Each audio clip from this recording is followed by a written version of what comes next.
Tentunya hal yang paling bisa menjadikan adik-adik ke depan ini menjadi orang-orang yang bermanfaat atau berguna di masa depan adalah pertama adalah adik-adik harus memiliki akhlak yang baik, kemudian budi pekertinya juga yang baik. Nah demikian dimanapun adik-adik akan bekerja, tentunya kalau memiliki budi akhlak yang baik dan budi pekerti yang baik, tentunya perilakunya tentunya akan menunjukkan sifat perilaku yang baik dan jujur. Nah sehingga dimanapun kalian akan bekerja itu tentunya akan diterima oleh masyarakat dimanapun kalian berada. Dan tentunya inilah harapan contoh-mencontoh teladan-meneladani yang diberikan oleh Bapak dosen itu tentu perlu dilakukan. Nah kemudian yang kedua yang juga perlu kami sampaikan kepada adik bahwa Pusbang Udara saat ini Pak Kapus tentunya Pak Kapus kita sangat concern dengan masa depan kalian, bagaimana kalian bisa diserap di dunia kerja.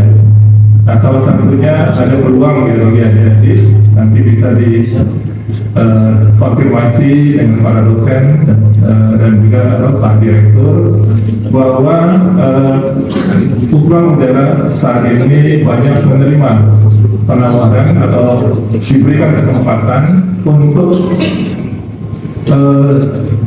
para mahasiswa ataupun para taruna yang ada di bawah UPT Perhubungan Udara itu untuk bekerja di luar negeri. Salah satunya sekarang ini tawaran yang terakhir itu ada dari unit Uni Emirat Arab. Sebelumnya ada dari Jepang dan juga sebelumnya lagi ada yang dari Jerman. Jadi adik-adik yang di sini raihlah mimpi yang setinggi-tingginya. Kalau adik-adik mau bekerja keluar, banyak kesempatan sebenarnya yang bisa adik-adik dapatkan untuk kesempatan bekerja di luar negeri, mencari pengalaman dan kemudian setelah mendapatkan pengalaman kembali ke negeri kita tercinta, menjadwalkan bekerja di sini. Nah, mudah-mudahan kesempatan kerja kemudian hari itu bisa memberikan peran bagi adik-adik untuk berkiprah meraih prestasi untuk adik-adik semua, baik itu khususnya untuk pribadi, keluarga maupun juga untuk negeri ini. Nah, itu saja mungkin yang dapat kami sampaikan. Nantinya secara teknis ya nanti Pak Direktur ataupun para dosen nanti bisa atau Pak Kabar atau beberapa nanti bisa menyampaikan bahwa beberapa peluang-peluang itu tentunya ada beberapa persyaratan, tetapi yang penting di adik-adik semua ini ada niat, ada kemauan untuk maju, untuk berkembang. Jadi bukan kita lari dari negeri kita, tetapi kita jadikan sarana untuk bekerja di luar ini, menggali ilmu. Bagaimana negara di sana bisa maju, bisa berkembang, nah ilmunya kita bawa kembali ke negeri kita terapkan, sehingga kita juga menjadi negara yang maju. Nah, sehingga juga perkembangan teknologi dan informasi ini tidak hanya di Pulau Jawa, tapi kita juga berharap merata sampai ke ujung timur Indonesia ini, yaitu Papua dan seluruhnya. Nah itu saja yang mungkin saya sampaikan di dalam kesempatan ini. Kami mohon maaf, terima kasih atas kesempatannya yang sudah diberikan kepada kami. Sekali lagi kami ucapkan terima kasih. Selamat Isnatalis, sukses selalu untuk semua aktivitas akademika di Politeknik Penerbangan Jayapura, dan sukses semua kedepannya untuk adik-adik taruni mahasiswa-mahasiswi Politeknik Penerbangan Jayapura. Kami akhiri dengan ucapan wabillahi taufiq wal hidayah. Wassalamualaikum warahmatullahi wabarakatuh. Selamat siang dan salam sejahtera bagi kita semua. Om Santi Santi Santi Om.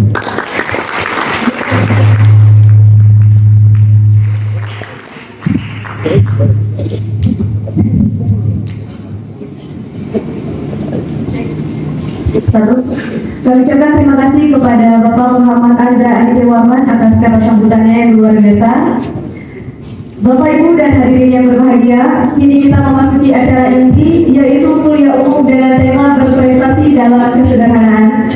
Materi akan disampaikan oleh narasumber kita, Ketua Dewan Pengawas Sesi ini akan dipandu oleh moderator, yaitu Wakil Direktur 1 Bapak Adi Feryanto Paranginahin, SEMM. Dengan hormat kami mohon kesediaan moderator, kemudian Ketua Dewan Pengawas, anggota Dewan Pengawas, serta Bapak Kepala Bidang Pelatihan Pusat Pengembangan Sumber Daya Manusia Perhubungan Udara untuk naik ke atas panggung dan menempati tempat duduk yang telah tersedia.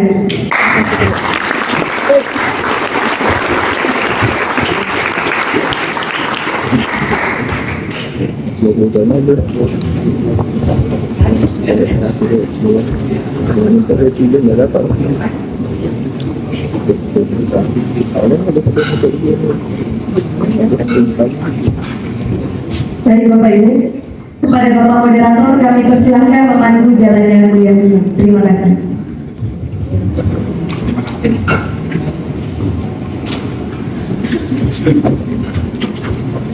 Terima kasih MC.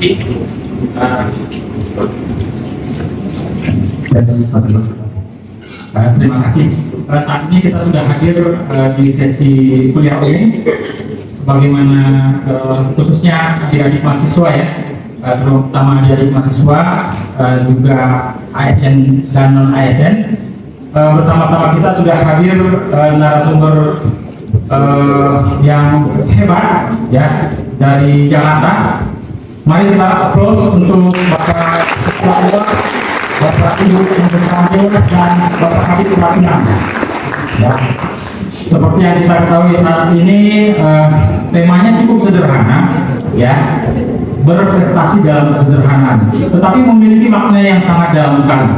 Ya, makna yang dalam itulah nanti yang akan dibagikan oleh Pak Ketua Dewas, Bapak Budi, sehingga itu bisa nanti menjadi bekal kita, terutama adik-adik nanti setelah pada saat perkuliahan, kemudian nanti keluar dari kuliah akhirnya sudah lulus berkarya di dunia industri, di masyarakat, kembali ke masyarakat, membangunkan ilmu, mengimplementasikan ilmunya. Jadi tanpa membuang waktu lagi, ya, ada pepatah orang tua, semakin kenal maka semakin sayang. Nah, pertama-tama maka kita kenal dulu narasumber kita, begitu ya? Ya, nah, oke, narasumber kita yang pertama adalah Bapak Ketua Dewan Pengawas Badan Layanan Umum Politeknik Penerbangan Jayapura. Ya, berikut CV beliau fokus dan keilmuannya di komunikasi, gitu Pak ya. Nah, kemudian terakhir ya, SMA-nya di Semarang, ya, SMA-nya di Semarang 1998. Siapa yang dari Semarang di sini? Ada yang dari Semarang ya, banyak. Terutama pegawainya juga ada ASN-nya. Tapi nggak boleh ada sesi curhat ya Mas ya. Pendidikan terakhir Universitas Indonesia, ya. Kemudian jabatan pekerjaan sebelumnya beliau adalah Kepala Biro Komunikasi dan Informasi, namun saat ini sudah menjadi semakin dekat, ya, menjadi keluarga besar BPSDM Perhubungan. Ya, tepuk tangan. Dia adalah Kepala Pusat Pengembangan SDM Laut. Ya, ya, memang kita udara, tetapi laut itu saudara kita, gitu Pak. Ya, demikian perkenalannya supaya makin sayang, begitu saja. Langsung saja sesi ini kami serahkan langsung kepada narasumber yang terhormat Pak Budi untuk memberikan pencerahan bagi kami terkait dengan tadi temanya bagaimana bisa berprestasi dengan sumber daya yang terbatas. Ya, tempat dan kesempatan kami berikan sepenuhnya. Terima kasih. Silakan Bapak.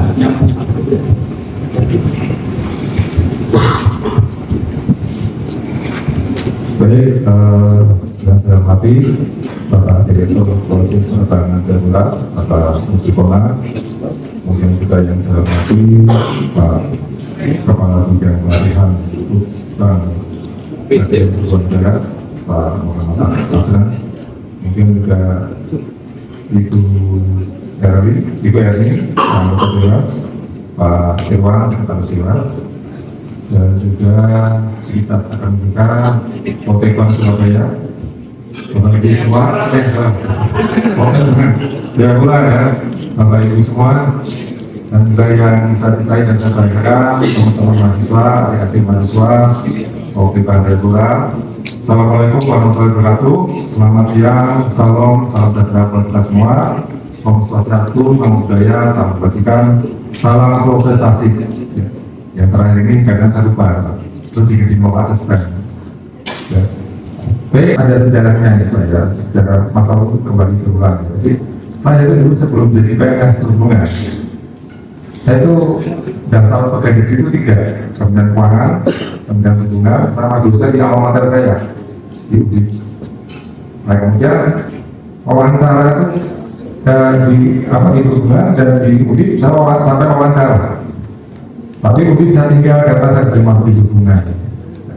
Mungkin juga ini di jurnal saya memang saya harus kembali ke dunia yang terkait dengan masalah pendidikan, karena sebetulnya kenapa dulu kami masuk ikut tes dosen, karena memang kami fokus, kami punya perhatian dunia pendidikan ketika kami masih dari mahasiswa.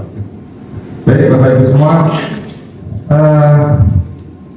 tema yang disampaikan adalah berprestasi dalam kesederhanaan. Saya sebenarnya tidak ingin hanya menjalankan kuliah ya, saya ingin berkomunikasi kepada teman-teman semua, Bapak Ibu semua, mengenai persepsi kita bersama terkait masalah berprestasi dalam kesederhanaan itu apa. Jadi untuk itu saya ingin tahu lebih dahulu pendapat teman-teman adik-adik dan semua mengenai masalah ini. Ya. Saya ke adik-adik mahasiswa dulu. Ya, adik mahasiswa, saya mau turunkan ya.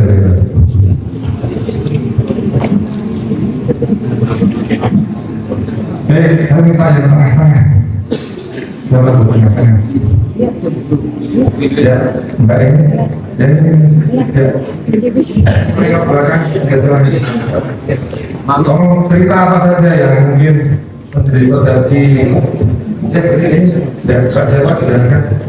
Dan ini. Ya, silakan.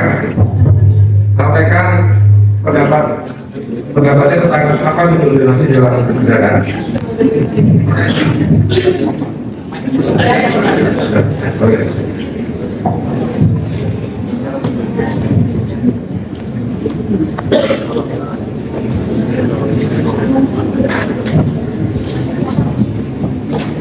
Ya silakan. Menurut siapa namanya dulu? Izin Pak, izin perkenalkan nama saya mahasiswa remaja Ilda Harimia Suretma. Panggilannya? Izin Pak, Ilda. Ilda? Ya Pak. Ya, dari apa? Izin Pak, asal saya penerimaan Pokok Papua Barat. Oh ya, sekarang silakan. Sekarang, siapa aja nggak masalah, saya sama senang.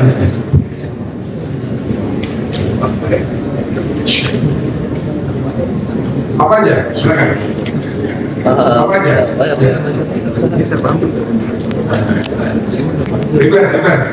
Bebas ya.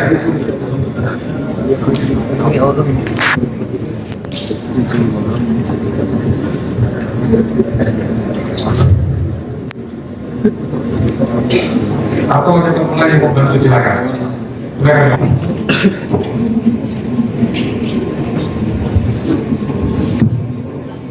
Mohon izin Pak, perkenalkan nama saya mahasiswi Kristi Mercy Jubilina Marasure, panggilan saya Kristi. Ya, silakan Kristi ya. Izin Pak, pendapat saya terkait wilayah dari jabatan Bapak dengan tema yang kita ambil pada hari ini, berprestasi dalam kesederhanaan. Awalnya saya cukup salut sekali dengan Bapak punya kisah dan perjalanan yang walaupun di sini di zaman dulu itu kita keterbatasan dari segi fasilitas dan apapun itu, Bapak punya karya dan juga apa yang Bapak capai pada saat ini cukup luar biasa sekali.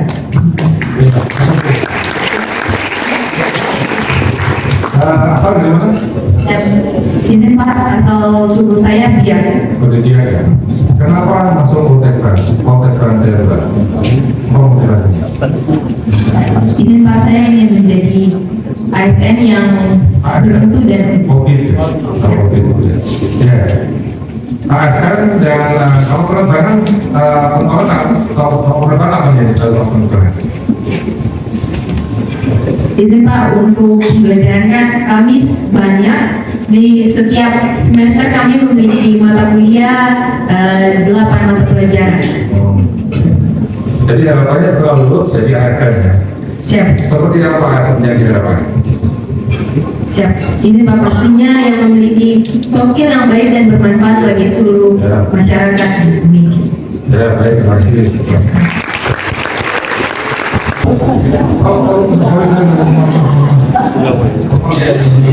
Jangan barang. Tapi memang, oh ya, ini bukan saya waktu satu final saya lagi pelatihan kami apa benar?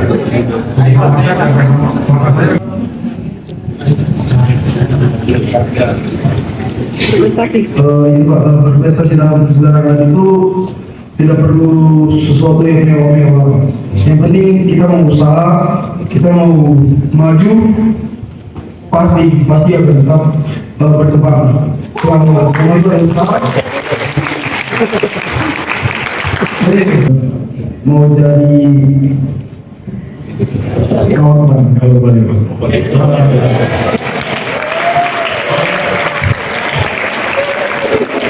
Aku yakin kamu juga gambar. Yakin nggak? Yakin? Kenapa kamu yakin? Karena memiliki semangat yang tinggi, Pak. Oke, bagus. Ya, saya sekarang mau nanya pengumpul Perkenalkan nama saya Mulyana. Kalau dari judulnya berprestasi dalam bentuk sederhana. Jadi kita berprestasi itu tidak menutup kemungkinan untuk kemewahan, Pak. Jadi contoh saja di lingkungan kami semua rata-rata mungkin dari desa, Pak. Tetapi dia tidak menutup untuk kemewahan, Pak. Jadi di sini ada mungkin teman-teman anak pejabat, terus bupati atau kaotban, tetapi di sini semua sama, dituntut untuk sederhana, untuk mencapai prestasi. Jadi dalam artinya di sini berprestasi itu tidak menuntut untuk kemewahan. Itu mungkin Pak. sekarang apa yang diharapkan sebagai prestasi oleh Mas Mulyadi dalam jangka kerja jangka panjang nanti? Kalau keinginan saya sih satu, Pak, bersatu dengan keluarga.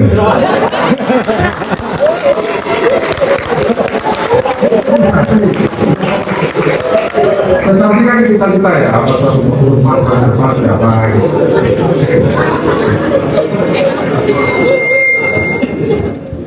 Prestasi, Pak. Kalau mungkin insya Allah menggantikan Bapak.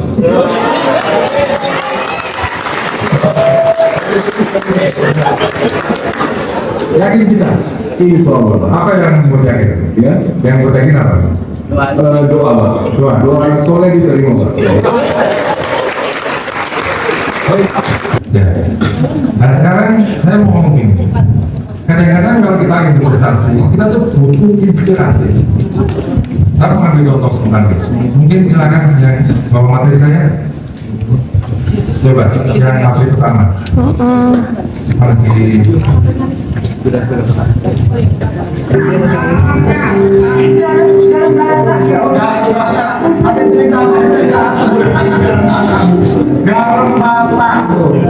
Jadi kan saya itu mendapatkan tanggungan yang luar biasa. I was nobody. Keluarga saya adalah bukan keluarga kaya, bukan keluarga pejabat. I was completely nobody. Jadi di satu titik aku saya di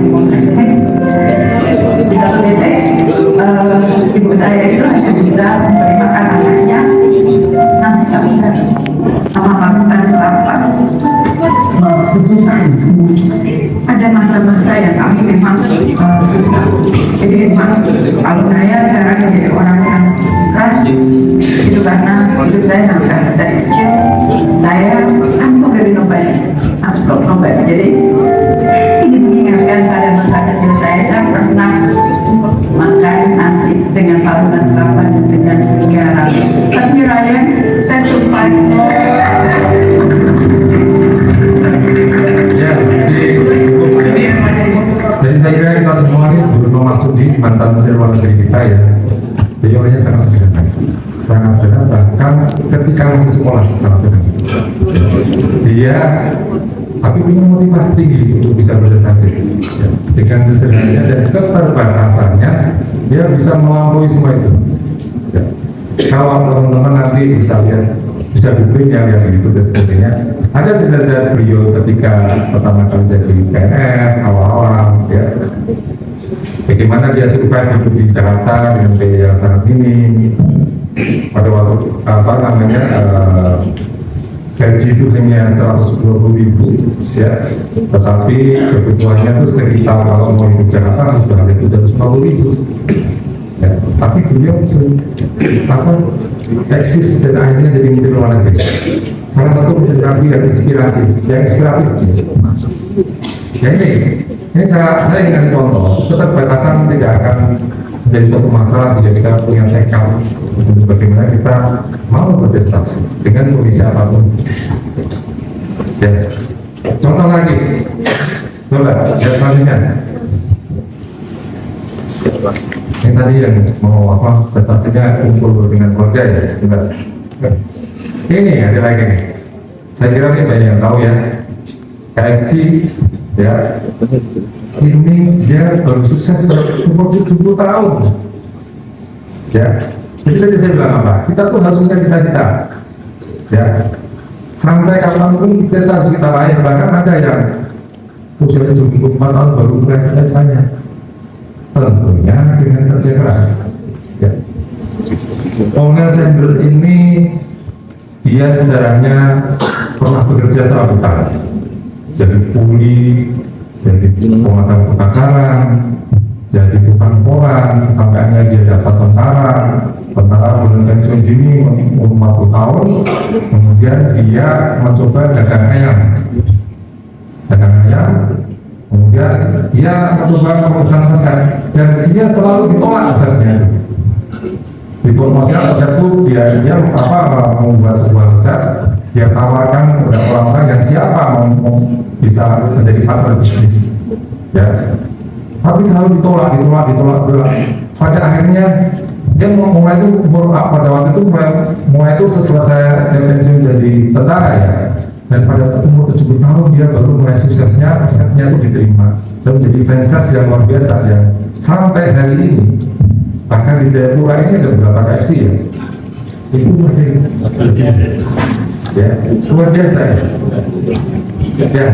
Jadi teman-teman semua, saya mengajak teman-teman, mari kita punya cita-cita untuk berprestasi dan mari kita kerja cita-cita kita itu semaksimal mungkin. Nah, tentunya ada kiat-kiat. Ini saya mencoba untuk merumuskan atau menginformasikan hal-hal apa yang bisa itu tadi. Kenapa kita melihat kekuatan di situ? Jadi cerita dengan apa yang menceritakan apa yang menjadi keprihatinan beliau ketika muda, tetapi di situ tersemat kekuatan ya, yang membuat dia itu bisa sukses sampai jadi menteri ya. Jadi ada keterunan ya. Tadi di dalam doanya Mas Monyaki itu sudah disebut tadi ya. Jadi hindari kita dari kesombongan dan kemalasan. Saya dulu waktu doanya ya. Hindari kesombongan dan kemalasan. Keterunan itu penting. Orang pintar itu kalah sama orang tekun. Ya. Di rumah saya itu saya pasang fotonya Habibie. Dan ada fotonya Habibie. Fotonya adalah kesuksesan bukan milik orang pintar, tapi milik orang tekun. Kenapa saya dipasang? Karena yang ngomong seorang jenius, seorang Habibie. Habibie kan jenius ya, tapi dia ngomong kesuksesan bukan milik orang pintar, tapi milik orang tekun.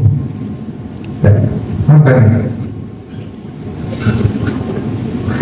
dalam hidup saya sudah mengatakan teman-teman saya sekolah dari dulu sampai sekarang yang berhasil orang yang tekun.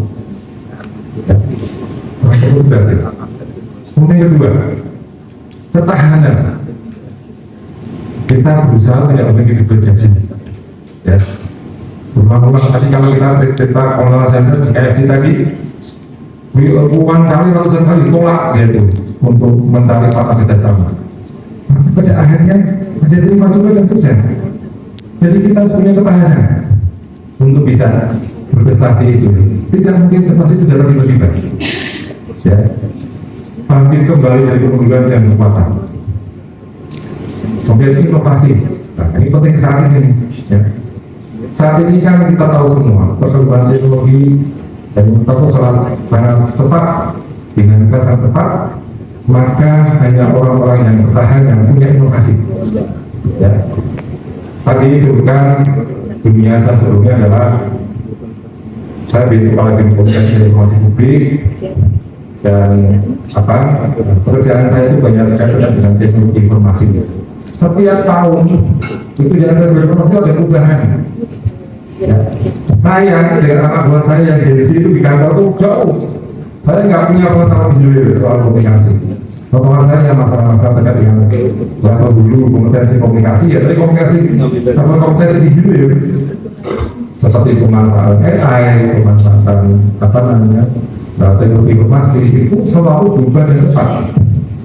Nah sekarang ini zamannya kalian perubahan harus bisa juga cepat. Beda sekali dengan kami 20 tahun yang lalu itu berubah tidak cepat sekarang ya. Nah sekarang jauh lebih cepat. Ini harus menjadi sebuah perhatian kita juga. Nah selanjutnya kreativitas.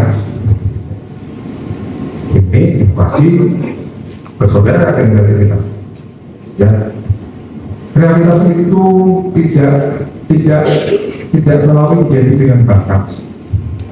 Ya, saya tidak percaya itu. Ya. Kreativitas itu muncul karena ketekunan dan kita memahami pekerjaan kita. Saya cerita, di dalam bidang kami adanya sense of journalism. Sense of journalism muncul karena ketekunan untuk bekerja di jurnalistik hanya muncul hal-hal yang tidak bisa dilakukan oleh orang lain, hanya orang tertentu yang bisa melakukan. Karena dia tekun. Profesional itu diantaranya adalah kita tanpa ada ketekunan tidak akan muncul misalnya. Lanjut. Ada stabilitas. Ini jaya ini istilahnya orang senang jaya. Kita lincah ya. Karena perubahan ini kalau bisa mampu beradaptasi. Kalau kita tidak kurang mampu beradaptasi ya akhirnya kita ketinggalan. Jadi ini ternyata kekuatan sederhana itu di sini. Tadi yang kita cerita soal Muhammad Sudi, Paul Sander itu melalui semua ini juga. Ya, lanjut. Nah, ini juga masih ini kalau kita konteksnya adalah sebuah kita mengelola sesuatu ya untuk bisa bekerja atau mungkin juga sebuah organisasi. Ada hal-hal yang mungkin juga punya pengaruh terhadap pekerjaan dan kesejahteraan. Ya. Ada optimasi sumber daya. Ya, sekarang kalau kita ini selalu jadi efisiensi, ya kan? Efisiensinya apa yang kemudian ini harusnya? Ya, saya juga menghadapi hal sama. Ya, problem kita semua itu efisiensi. Nah, kalau di pekerjaan kami yang lama dulu di biro komunikasi, ternyata apa itu efisiensi? Kami petakan sumber daya manusia yang ada. Ternyata banyak teman-teman yang punya kemampuan yang belum muncul. Maka efisiensinya yang muncul. Ya. Dan dia merasa, karena gini, ya karena kita diadakan pada tidak ada keterbatasan anggaran, hanya pekerjaan yang biasanya dikerjakan orang lain, konsultan atau agensi itu kita katakan sendiri, dan ternyata bisa. Ya. Inovasi berkelanjutan. Ya otomatis kalau kita dalam keterbatasan itu selalu berinovasi. Selalu itu, ya karena sumber daya terbatas, kalau tidak inovasi ya betul. Ya. Terus sekarang keteladanan ini biasanya punya peran besar. Ya kalau kita berharap organisasi kita untuk bisa inovatif, bisa optimal, tapi tidak ada kepada dan tidak susah ya. Biasanya kalau masalah kepemimpinan leadership ya, mungkin harus bisa memberikan inspirasi pada organisasi maupun yang dirinya. Kemudian ada kolaborasi. Ya, kolaborasi ini sangat kaitan dengan kekinian. Rivalitas itu bergeser ke kolaborasi. Ya. Jadi kalau sikap tahu mungkin beberapa kalimat ya. Teruskan katakan sayamu, wahai para taruna. Teruslah berkarya melakukan Allah, wahai para pegawai dan pelajar. Bersama kita ukir prestasi gemilang dalam bingkai kesederhanaan.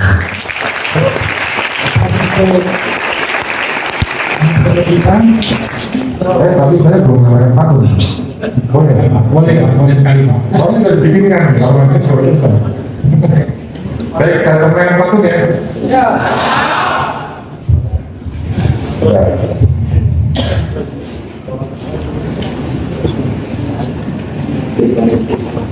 Danau Sentani di hujan indah. Jayapura kota dengan udara yang segar. Mahasiswa Kotepan semangat belajar menjadi insan penerbangan di masa depan.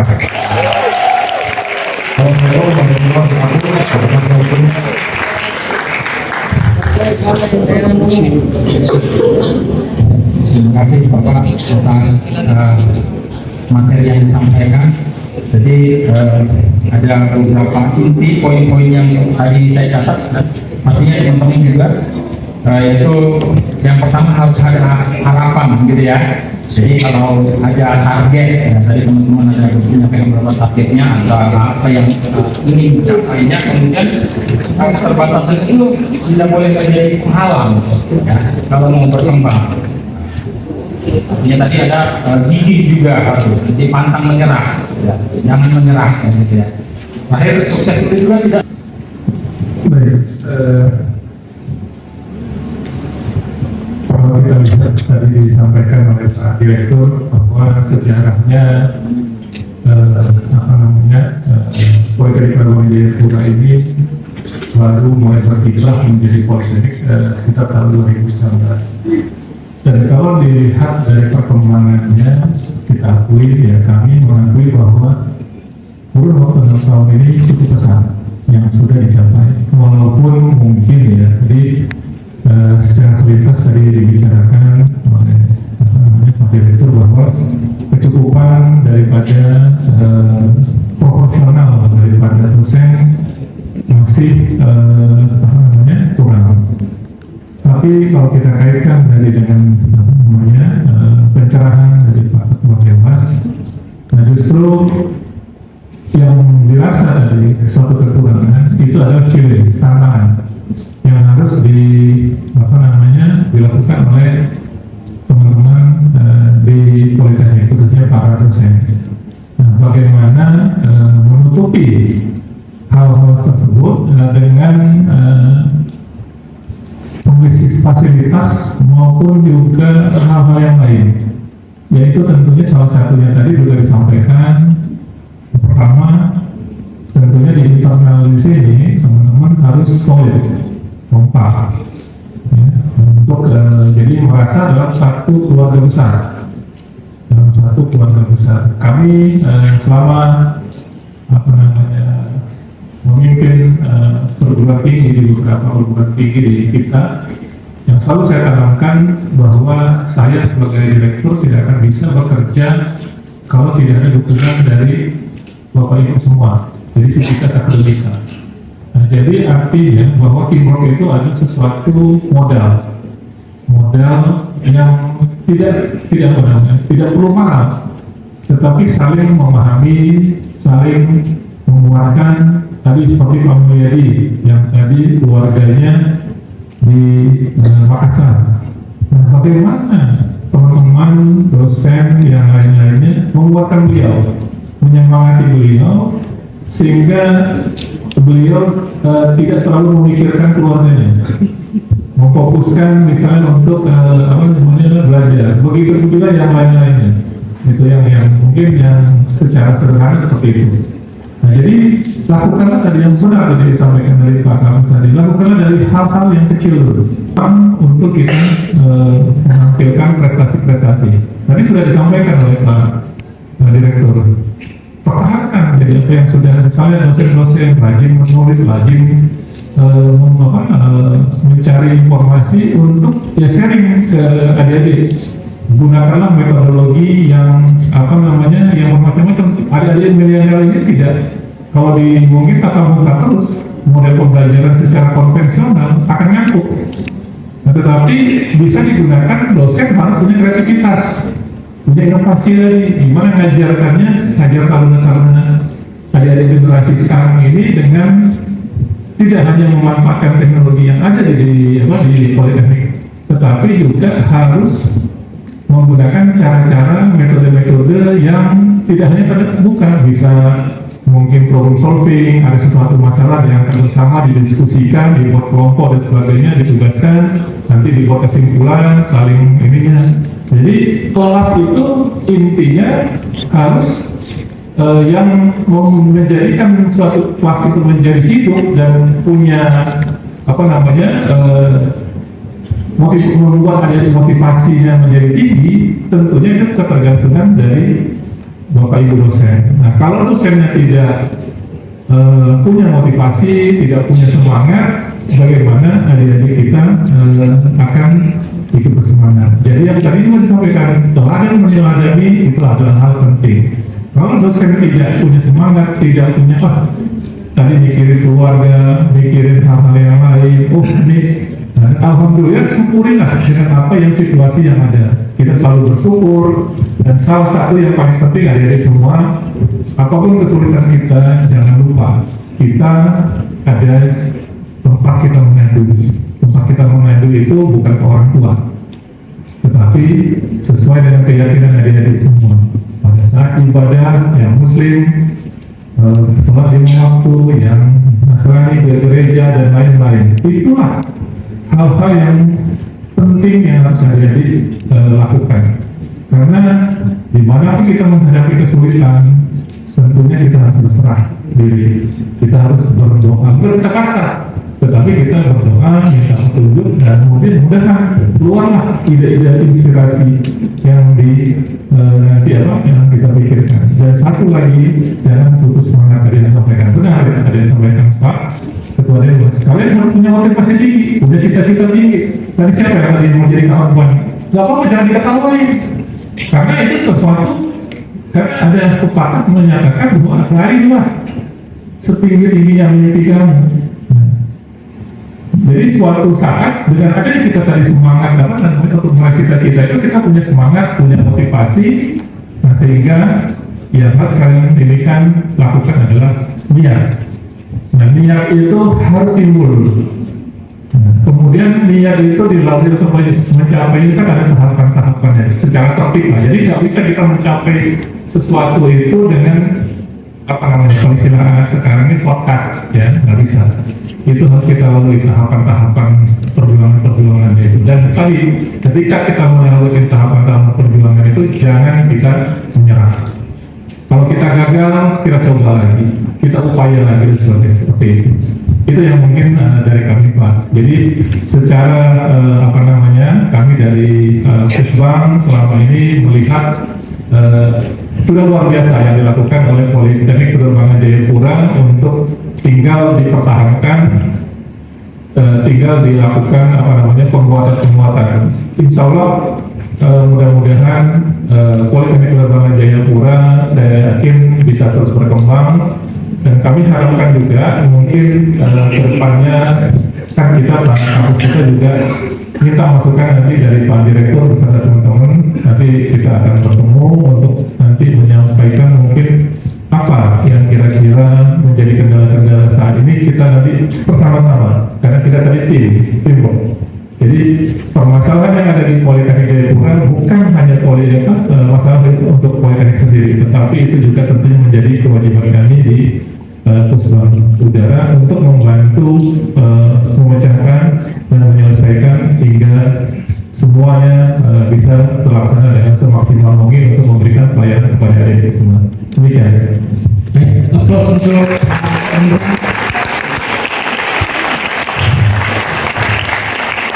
jadi Perhubungan Udara ya sebagai pembina Politeknik Penerbangan di Indonesia akan mengelaborasi gitu ya. Jadi juga kita sebagai UPT itu tadi kita harus solid ya, terutama tadi Pak Andra menitik beratkan kalau saya pribadi tadi bagi pengajar dosennya gitu ya, supaya saling menguatkan gitu ya. Nah ini tadi yang harus dibuatkan di dua Pak.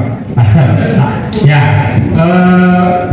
berikutnya ini mungkin paling tepat nanti Bu Erni nih Pak, terkait dengan inovasi. Bu Erni kan ini berkecimpung lama juga di pembuatan kebijakan, penelitian gitu ya. Nah, inovasi dan kreativitas yang apa yang bisa timbul ketika orang lagi punya keterbatasan ya. Misalnya kita ini kan keterbatasannya jauh dari Jawa, beda waktu. Nah, belum lagi saat ini yang mungkin masalahnya sama semua di instansi pemerintah, itu sumber dayanya terbatas seperti itu. Kira-kira ya, inovasi apa yang tepat nanti supaya nanti sebagai BLU juga nanti kita bisa ke pemda-pemda sekitar seperti itu. Mungkin pertanyaannya Ibu Erni. Halo, apa kabar semuanya? Apa kabar? Baik semua ya. Coba disapa kiri kanannya. Halo, apa kabar?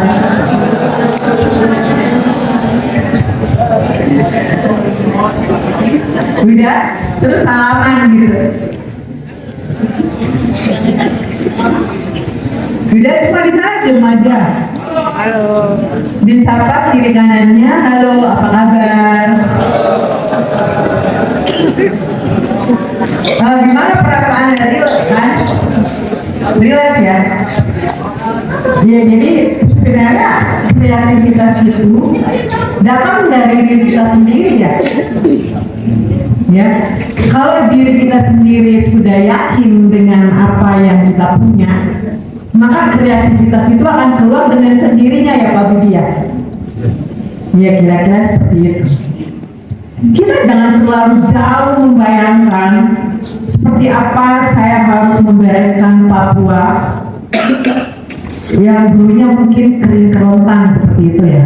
Kemudian kita tuh jauh banget dari ibu kota. Kita fokus aja apa yang ada di hadapan kita. Sesimpel bangun pagi ya, mau ke kelas yang sangat dekat, kita tuh mau ngapain aja gitu supaya nanti saya di kelas itu punya keberanian. Seperti tadi, sebenarnya dia sangat kreatif, bisa ngomong, tapi nggak dilatih, ya kan? Atau mungkin nggak terbiasa, atau kita tidak pernah menyapa di kiri kanan kita gitu ya. Akhirnya otak kita itu rutinitasnya itu aja, ya nggak? Maka kalau kita ya sudah mengimprove diri kita sendiri, kemudian kita melihat kiri kanan kita, maka kreativitas itu akan keluar dengan sendirinya. Sesimpel cara kita belajar ya seperti itu. Karena sekarang kita sedang belajar bagaimana ya supaya saya bisa mengikuti kompetensi yang ada di luar sana. Ya kan? Kalau kita sudah memikirkan itu tadi tujuan, maka otomatis kita akan kolaborasi. Karena kita nggak bisa kreatif kalau kita juga nggak kolaborasi. Pengetahuan kita itu terbatas, ya kan?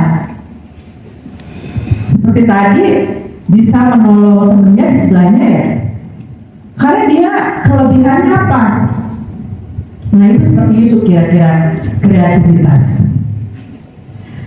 Jadi kita jangan melihat terlalu besar gitu ya. Beda mungkin kalau misalnya kita sudah mulai bekerja di tahap bekerja ya. Kalau di tahap bekerja seperti saya harus membangun kereta cepat, ya kan?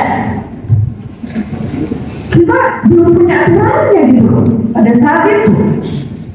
Tapi anggaran udah ada. Apa kita harus berdiam diri saja? Maka kita learning by doing. Karena kita pengen menjadi negara maju, ya kan? Jadi kita jangan bilang, oh aturan kita belum ada. Ayo kita bikin aturan, kita siapin semuanya. Sampai dengan bagaimana kereta cepat itu bisa survive. Dan kita harus bangga loh.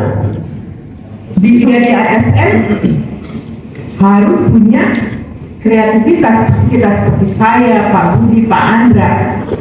Kita semua dari orang-orang yang sederhana. Tahu nggak saya dari mana asalnya? Dari kota Makassar itu 9 jam kalau naik angkot. Dan selama saya kuliah di Semarang, saya nggak pernah pulang kampung. Saya kuliah 4 tahun. Saya pulang di tahun kedua karena bapak saya sakit. Pada saat itu baru ada kapal laut. Yang saya pikirkan adalah saya tuh harus belajar, pulang harus bawa ijazah. Ya, dan akhirnya karakter itu yang membuat saya bisa bekerja di Jakarta dan bisa membangun kereta cepat. Tepuk tangan untuk kita semua.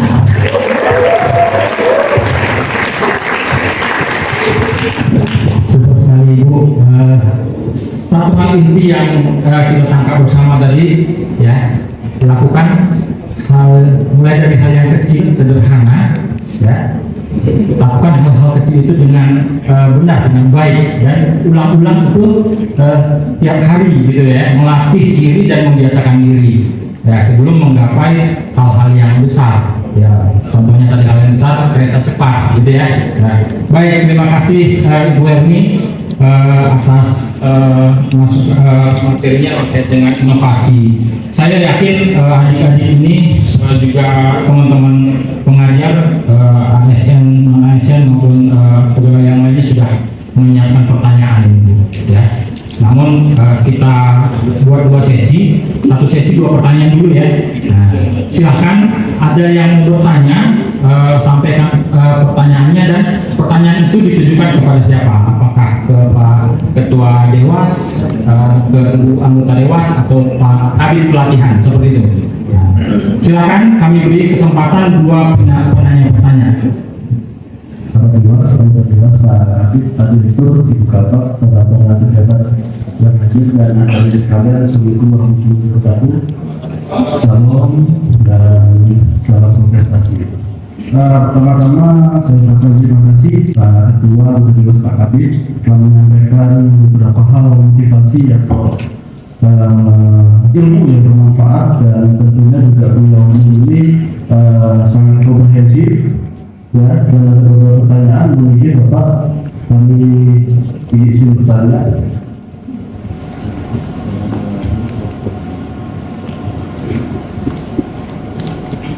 Yang pertama adalah mungkin ditujukan kepada Pak Budi, Bapak.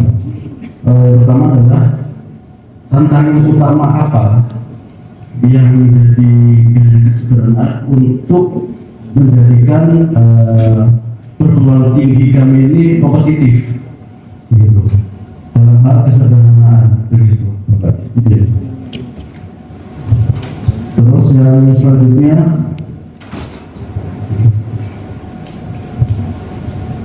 mungkin itu saja mungkin Bapak, nanti setelahnya saya tanya kembali. Gitu. Oke, satu saja ya. Ya, satu lagi. Memperkenalkan diri, nama saya Riki Raza, bisa dipanggil Raza, salah satu dari pegawai Politeknik Penerbangan Jayapura. Kemudian bertanya, tadi sempat disinggung oleh Pak Andra mengenai motivasi pegawai. Saya ingin meminta masukan terkait bagaimana cara meningkatkan motivasi kerja pegawai, khususnya melalui sistem pemberian reward, punishment, dan apresiasi atas prestasi kerja. Sebagaimana kita ketahui, untuk punishment di Politeknik Kedokteran Jayapura itu sudah berjalan. Mungkin seperti yang kita tahu dari sisi absensi, jika kita tidak disiplin, maka akan ada punishment. Namun untuk aspek reward dan prestasi kerja, sepertinya masih ada pertanyaan mungkin seperti apa yang bisa dikembangkan di Politeknik untuk dari sisi itu, karena seperti yang kita ketahui Politeknik Kedokteran Jayapura ini sudah dituntut untuk menjadi DLU, sehingga para pegawainya dituntut untuk lebih profesional. Dan kita ketahui juga di BUMN itu sudah berjalan untuk sistem yang seperti itu, seperti remote dan lainnya. Sehingga pertanyaannya itu, apakah Bapak atau Ibu punya masukan atau contoh praktik yang baik mengenai penerapan reward dan manajemen prestasi kerja yang efektif untuk mendorong motivasi pegawai dalam konteks PNS ini? Terima kasih.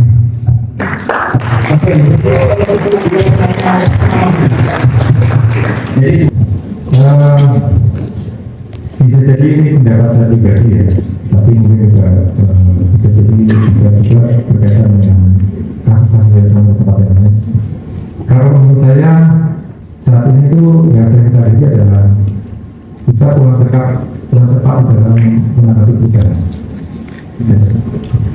Kalau kita lihat sekian tahun lalu itu, kebetulan saya kan tadi saya banyak terkait segala channel. Saya selalu mendapatkan data dari BDN itu adalah jumlah yang sangat tinggi di tubuh negara. Jumlah yang sangat tinggi di tenaga kerja terkait dengan tubuh negara. Tetapi tiba-tiba tahun berapa ya? Itu tiba-tiba kok banyak urusan tidak sah. Ya, saya kira memang ada sesuatu yang krisis di sini adalah bagaimana kita membaca perubahan. Sebetulnya kalau di dalam beberapa waktu belakangan kita melihat untuk bisa sebetulnya itu sangat memungkinkan apabila ada perubahan mindset. Contohnya begini, kalau yang namanya orang daftar pelaut itu pasti berpikirnya bekerja ke luar negeri. Kenapa tidak? Kita tuh mendaftar sekolah penerbangan juga berpikirnya hal yang sama. Tetapi itu tentu juga harus diimbangi dengan perubahan-perubahan yang lain yang terkait dengan proses belajar mengajar yang tadi kamu ceritakan. Ya, ini kembali ke tadi ya, hal yang sifatnya keterbatasan. Kalau kita menunggu hal kita lakukan ya tidak akan sampai total. Saya kira kita harus bisa melakukan hal apa yang bisa dilakukan. Sebetulnya beberapa hari terakhir ini Bapak Kepala Badan itu sangat intens berkomunikasi dengan pihak luar ya, itu Kementerian dan Program Pekerja Migran, kemudian juga Kementerian Negeri, dan ternyata memang ada hal-hal yang mungkin selama ini tidak kita ketahui. Jadi yang seharusnya saya kita bisa bergerak. Kita tuh sekarang di masa disrupsi ya, di masa perubahan itu selalu berubah dengan sangat cepat dibanding masa lalu.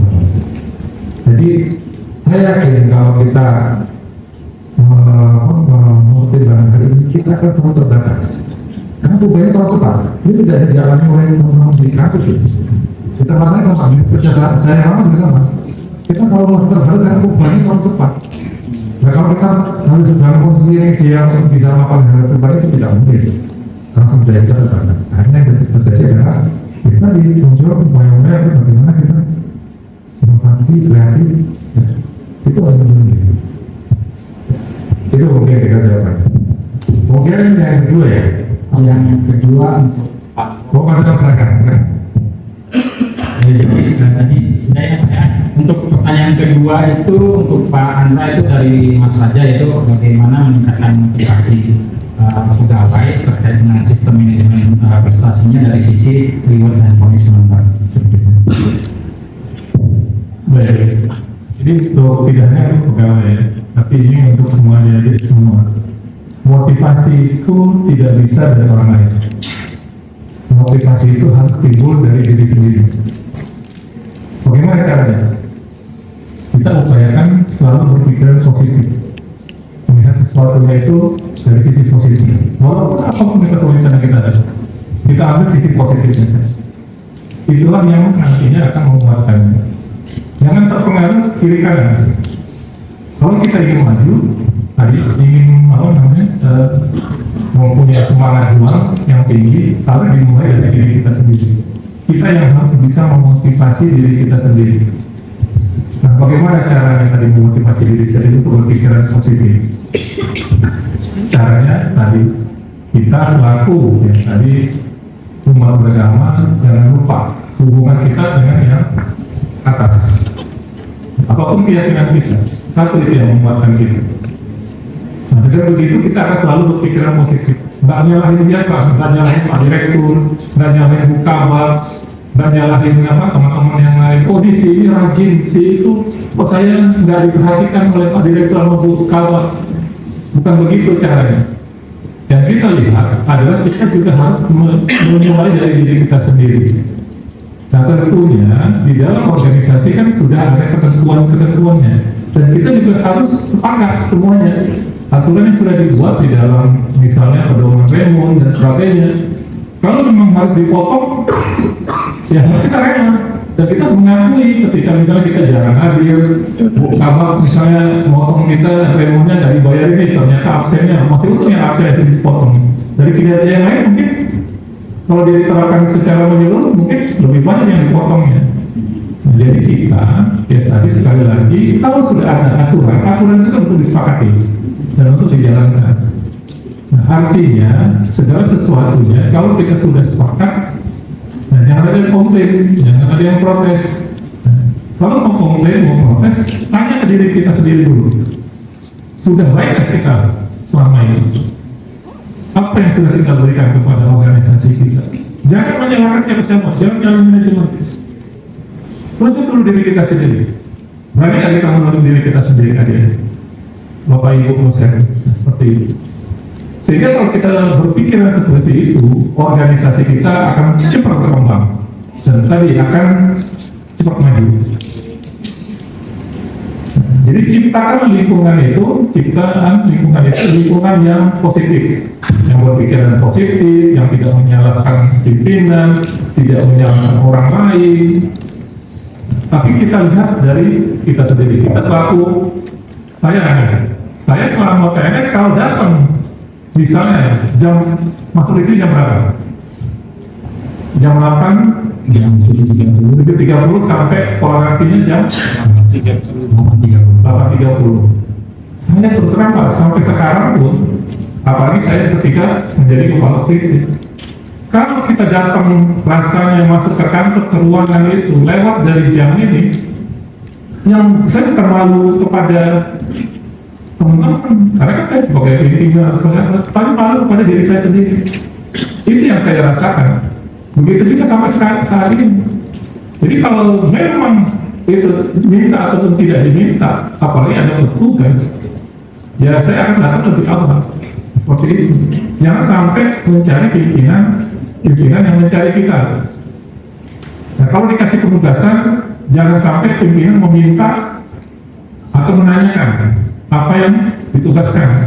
Kalau bisa kita yang ketika ditarget 3 hari, 2 hari kita sudah, atau bahkan 1 hari kita sudah sampaikan, Pak ini yang ini.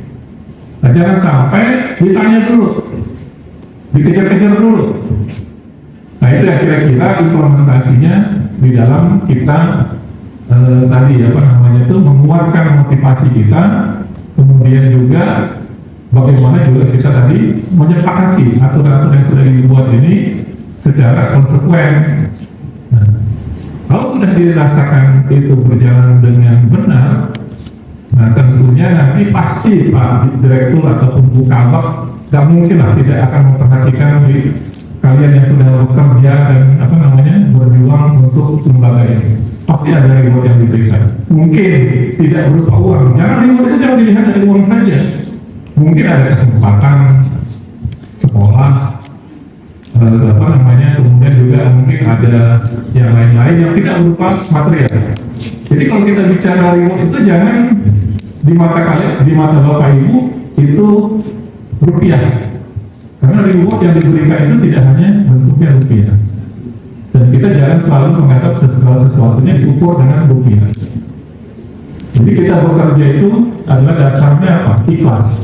Kalau kita ikhlas, itu bermanfaat untuk kita sendiri, pahala bagi kita, bagi keluarga. Jadi niatkanlah bekerja itu adalah untuk ibadah. Adik-adik juga belajar untuk ibadah. Nah, sehingga dengan semua itu ada timbul motivasi. Oh, tadi saya benar untuk nanti membanggakan orang tua, keluarga saya. Dan semua sendiri jangan mau kalah dengan infonya ada satu orang dari tim tadi, 2 orang. Oke, cukup. Yang pertama dari sana. Bagaimana lembaga pendidikan dapat memperluas dan siswanya untuk tetap berprestasi walau sumber dayanya terbatas. Oke, Bapak Ibu pimpinan, izin bertanya, izin memperkenalkan diri, saya mahasiswa Ahmad Rehan dari FB Pajali. Pertanyaan saya juga pada Bapak Dewan Pengawas Bapak Budi Harjo. Izin Bapak, izin bertanya, apa tantangan yang dihadapi saya terutama generasi Z dalam kesederhanaan untuk mencari kesuksesan atau dalam meniti kesuksesan di karir di pekerjaan hubungan Pak ini? Terima kasih Pak. ya, izin pertanyaannya. Terima kasih. Yang pertama tadi ya, apa yang bisa didapat oleh dokter Diki ya, kampus yang bisa didapat maksudnya nanti prestasi ya. Kalau saya mau cerita pengalaman saya kan juga pernah jadi mahasiswa ya. Satu materi beliau itu juga lakukan. Jadi gini, saya setuju dengan sampaikan Bu Karni tadi. Prestasi dan sebagainya tergantung kita.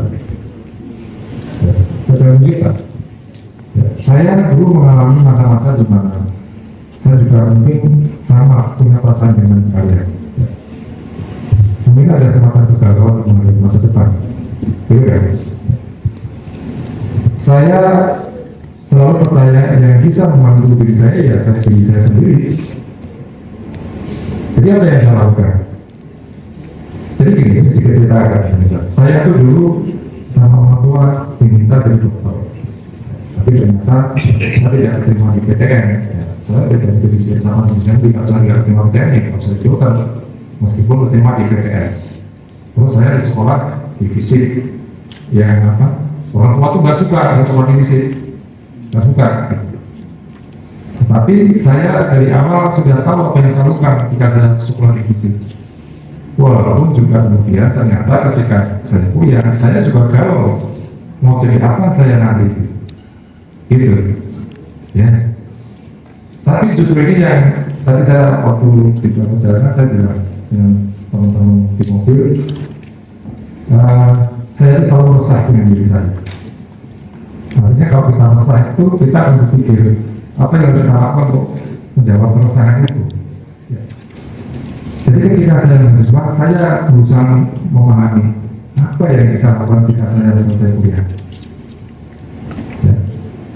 Dunia komunikasi publik sebetulnya sangat terbuka saat itu, tapi dunia komunikasi publik itu juga tidak ternyata tidak hanya bisa dimasuki orang-orang usaha komunikasi. Bahkan yang namanya IPB, kan Institut Bogor, itu pelajarannya kan Institut Publisistik Bogor.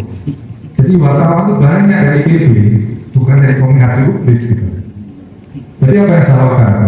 Ya sejak dari mahasiswa, saya membangun diri saya untuk punya kemampuan sesuai dengan apa yang saya miliki. Jadi saya 2 tahun sebelum lulus, itu saya sudah terlibat di berbagai riset sosial. Karena saya merasa saya punya kemampuan di situ. Saya sudah riset sosial dan saya 2 tahun sebelum saya lulus sudah terlibat di dalam berbagai proyek penelitian internasional ya di Semarang waktu itu. Saya kontrak kerja di sana karena memang peminatan saya pada riset. Jadi saya riset sejak mahasiswa, kita harus menata diri kita. Kita tidak perlu terlalu banyak bergantung pada orang lain. Saya kira setiap kampus sudah memberikan apa yang menjadi kewajiban dia agar kita bisa punya sebuah kemampuan dasar. Tapi setelah itu, ya kita sendiri yang tahu tentang kita. Kita SWOT diri kita, kekuatan kita apa, kelemahan kita apa. Ya, terus saya kira kalau kita bisa mampu di sini, kita berkuat di sini. saya sejak kuliah sudah berusaha membangun jejaring keluar. Ya, saya ketika kuliah saya banyak hubungan alumni saya. Tanpa saya harus merasa malu, bahkan kadang-kadang dipermalukan. Saya pernah tulis catatan. Saya tinggal di Semarang, kuliah di Semarang. Saya punya informasi tentang alumni kami, kakak kelas kami yang dari Jakarta. Lantas kami mengusulkan sebuah proposal untuk bagaimana kita bisa mendapatkan semacam basic training tentang kompetensi periklanan waktu itu. Saya alumni ya, saya pikir alumni kan masih butuh. Enggak, proposal saya juga gimana? Saya komunikator proposal saya kamu sudah lagi. Saya ini dikasih ke saya. Jadi saya terpukul juga ya gitu. Memang belajar itu memang gak mudah ya. Terus saya coba, saya tanya, oh ya memang saya mencoba hari ini. Kita awalnya mengenai tanya, dulu yang mentor saya mau terima saya. Ya, jadi memang kita punya semuanya itu. Dan gitu saya sampaikan di awal tadi itu harus kita uji sendiri. Ya, harus biasa melakukan semuanya itu. Ya. Mempunyai ketarungan, kehilangan, itu harus kita lakukan semua. Kampus saya tidak berikan banyak pada saya kok.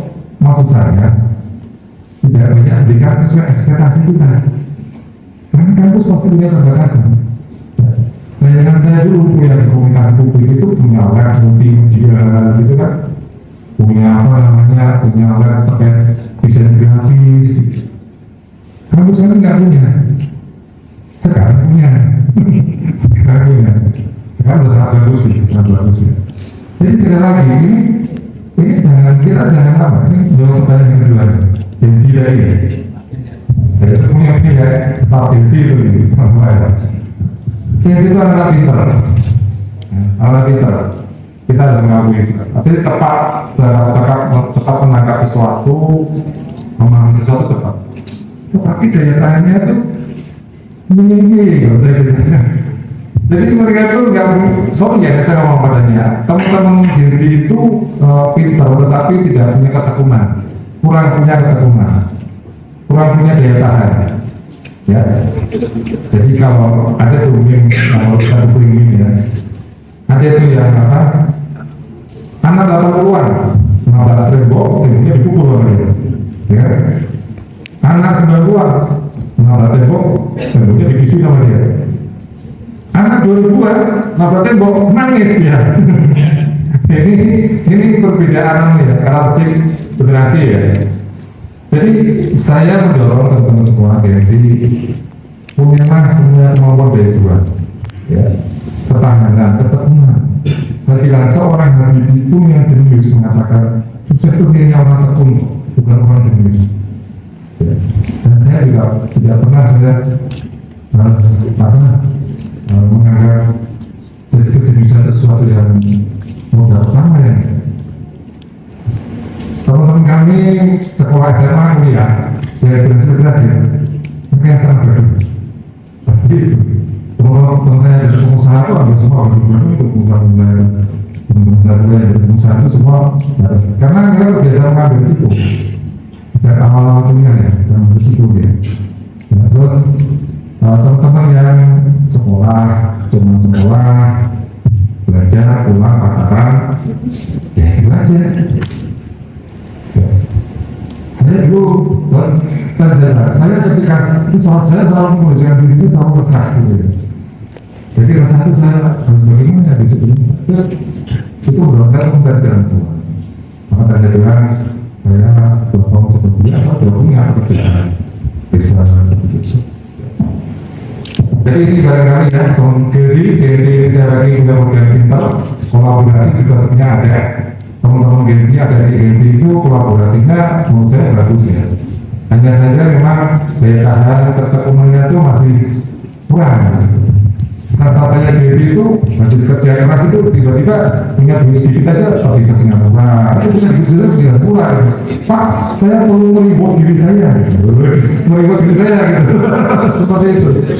Jadi kamu punya duit sedikit aja pergi ke Singapura. Kapan kamu punya rumah?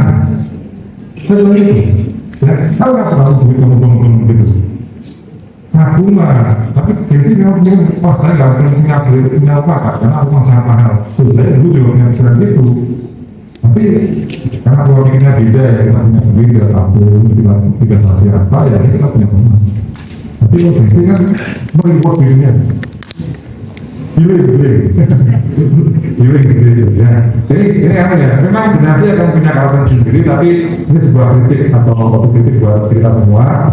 Ya saya yakin kalau dibilang kalau saya tidak X ya, X itu pasti old school gitu kan. Nah itu memang masing-masing punya gaya sendiri. Itu kira terima kasih. Ya. Baik, terima kasih Bapak. Jadi jawabannya tadi sudah semua di tadi ya. Kemudian tadi kegigihan, pantang menyerah, kreativitas, ya inovasi, dan terakhir itu memang adaptif ya, tegai gitu. Satu penanya terakhir, ya satu penanya terakhir ini untuk Bu Erni nih, ya. Silahkan. Tadi ada yang mau saya Bu, tahu berarti dia nggak. Ya, dia titip pertanyaan katanya ya, sebagai kaum Hawa katanya ya biasa kan kaum Hawa itu katanya sudah sekolah tinggi ya ke rumah gitu ya, bagaimana ibu gitu ya berprestasi sebagai ya kita kan budaya timur katanya ya, perempuan itu bisa menjadi ibu sebagai terakhir kepala pusat di BKT gitu ya, itu menjadi apanya gitu. Mungkin bisa diberikan satu pencerahan terkait itu Bu dari sisi perempuan gitu ya. Terima kasih. Izin pertanyaannya. Baik ya. Sebenarnya kalau jawab ini bisa personal ya. Jadi mungkin kita semua punya ibu ya. Punya orang tua ibu ya. Kalau kita lihat ibu kita itu kan tentu kita sangat kagum ya sama dia ya. Nah tentunya ketika kita dikasih kesempatan seperti kita semua di sini sangat-sangat beruntung bisa punya kesempatan untuk sekolah, ya kan? Ya pastilah kita pengen berprestasi, ya kan? Dan sebenarnya kalau kita udah sekolah itu nggak lihat gender lagi, ya kan? Kalau kita melihat gender, maka kita akan membatasi diri kita sendiri di dalam meraih prestasi. Sehingga dengan adanya satu tujuan tadi, tanpa melihat saya perempuan, maka kalau saya dapat tugas, saya ngerjain sampai jam 2 pagi itu nggak masalah. Ya, dan itu ada modal kita ketika kita mulai bekerja. Apa yang dialami sekarang di kampus itu adalah hanya mungkin 1% menjadi modal kita untuk bekerja, apalagi di Kementerian Perhubungan. Ya, menjadi direktur Bukaba ini enggak mudah gitu. Kenapa? Karena mereka juga punya satu angkatan itu berapa orang? Iya kan? Pak Budi, saya semuanya. Tapi sekali lagi ketika kita fokus pada apa capaian yang ingin dicapai oleh Kementerian Perhubungan, kita tahu visi dan misi perhubungan, maka kesempatan itu selalu ada buat kita tanpa melihat kita gender kita. Seperti itu. Apa misi-misi perhubungan? Harusnya dari sejak mulai kuliah di sini udah tahu. Maka ketika kita ditugaskan di laut, udara, kereta api, darat, harusnya kita siap. Karena prinsip yang kita gunakan adalah good governance. Ya, dan itu adalah persyaratan atau kriteria untuk menduduki jabatan-jabatan yang ada. Apakah semua orang punya jabatan? Punya. Semua dosen ada jabatannya. Ya kan? Pegawai administrasi punya jabatan fungsional. Jadi jangan pernah kita melihat jabatan itu hanya jabatan struktural. Ya kan? Kembali lagi, ladies semuanya, jangan membatasi diri untuk terus meraup ilmu-ilmu yang ada di dosen. Tanya aja terus. Kalau teman-teman semuanya adik-adik nggak pintar bertanya, even nggak pintar bertanya di chat GPT sekarang, maka kalian akan ketinggalan. Terima kasih. Ya, oke, itu tadi kan ini untuk mahasiswi ya. Karena tadi yang nanya-nanya mahasiswa ya, tahu mengajar semua, gitu ya. Ya, semangat dari Bu Heni. Aplaus sekali lagi. Ya, demikianlah saya kira kuliah umum kita hari ini. Ini lebih dari kuliah umum sebenarnya Pak ya. Ini mau masuk ke lebih dalam lagi dari motivasi, gitu motivasi. Rangkuman tadi akan kami rangkum dan akan kami sampaikan kepada semua partisipan. Kemudian terakhir kami ucapkan terima kasih atas kehadiran para narasumber kepada Pak Ketua Dewas, Pak Budi, Ibu Anggota Dewas Bu Heni dan Pak Kepala Bidang Pelatihan, Pak Andra. Terima kasih atas sharingnya hari ini. Akan sama-sama kita komitmenkan untuk kita mulai implementasikan supaya tadi semangat berprestasi itu tetap kita jalankan walaupun dengan banyak kesederhanaan keterbatasan tadi, namun di balik keterbatasan itu ada peluang-peluang untuk berkembang ya, sehingga nanti seperti matahari terbit dari timur maka banyak prestasi-prestasi yang baru dari Politeknik Penerbangan Jayapura.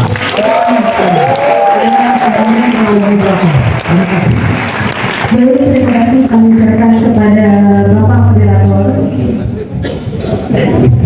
Terima kasih sebesar-besarnya kepada Ketua dan anggota Dewan Pengawas. Selalu narasumber pada minggu hari ini juga kepada Bapak Kepala Bidang Pelatihan. Mohon izin.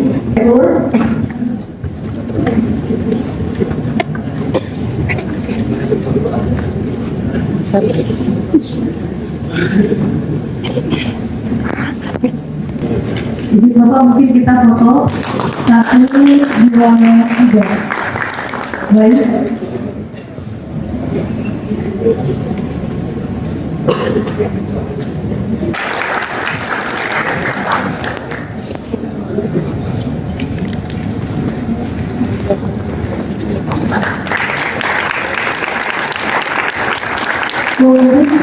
Bapak Direktur, para anggota Dewan.